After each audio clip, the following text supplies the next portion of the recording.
Hello bachcho, let's read the question. The question says, how do the different parts of the trees in the veranda of the poet's house struggle for freedom? What message does it convey?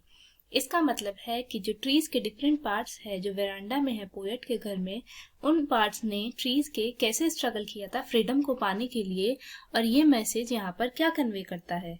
की concept. The key concept is struggle of different parts of trees for freedom. The answer is the tree in the veranda of the poet's house feels stifled, suppressed and enslaved in the cramped environment away from its natural habitat, the forest. The tree ultimately tries to claim freedom by breaking the walls.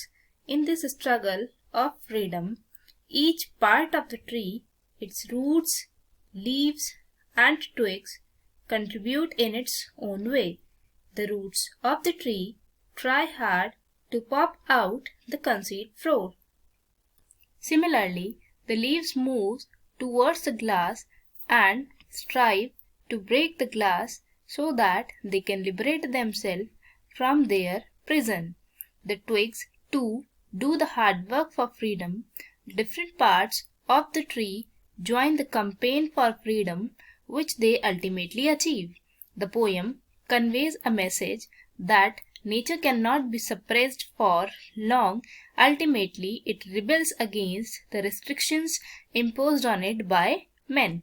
Therefore, human beings, instead of confining natural objects, should leave them freely in their natural environment.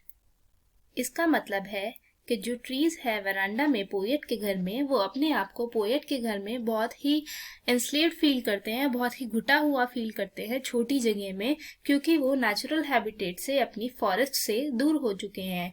और जो trees हैं वो एक freedom claim करना चाहते हैं walls को break करके. और इस स्ट्रगल में, फ्रीडम के स्ट्रगल में, जो हर पार्ट है ट्री का, पेड़ों का, जैसे रूट्स हैं, लीव्स हैं, ट्विग्स हैं, उन्होंने अपने आप का काम कंट्रीब्यूट करके हार्डवर्क किया है यहाँ पोएट के घर से निकलकर फॉरेस्ट तक जाने में, बाहर निकलने में, ओपन एरिया में. और जो रूट्स है ट्री की, उन्होंने भी हार्डवर्क किया है अपने आप को फ्लोर से निकालने में. इसी तरह लीव्स है, उन्होंने भी अपने आप को मूव किया है ग्लास की तरफ मूव आउट होने में, ताकि वो ग्लास को ब्रेक कर सके और अपने आप को लिबरेट, आज़ाद कर सके उस प्रिजन से. और जो ट्रीज की जो ट्विग्स हैं, उन्होंने भी हार्डवर्क किया है फ्रीडम को पाने के लिए. और जितने भी ये डिफरेंट पार्ट्स है ट्रीज के, उन्होंने एक कैंपेन ज्वाइन किया है फ्रीडम पाने के लिए, जो उन्हें अचीव हो गया है. और ये पोएम ये मैसेज कन्वे करती है कि जो नेचर है वो उसे हम उसके साथ हम कोई ज़बरदस्ती नहीं कर सकते. और जो रिबल है वो आज़ाद होना चाहते हैं. जितने भी उनके इंस्ट्रक्शन हैं जो मैन ने लगा दिए हैं उन पर, तो ह्यूमन बीइंग को उन्हें घुटता हुआ या छोटी जगह में रखने की बजाय नेचुरल ऑब्जेक्ट्स को उन्हें फ्रीली छोड़ देना चाहिए उनके नेचुरल एनवायरनमेंट में. So I hope you all understood the question. Best of luck.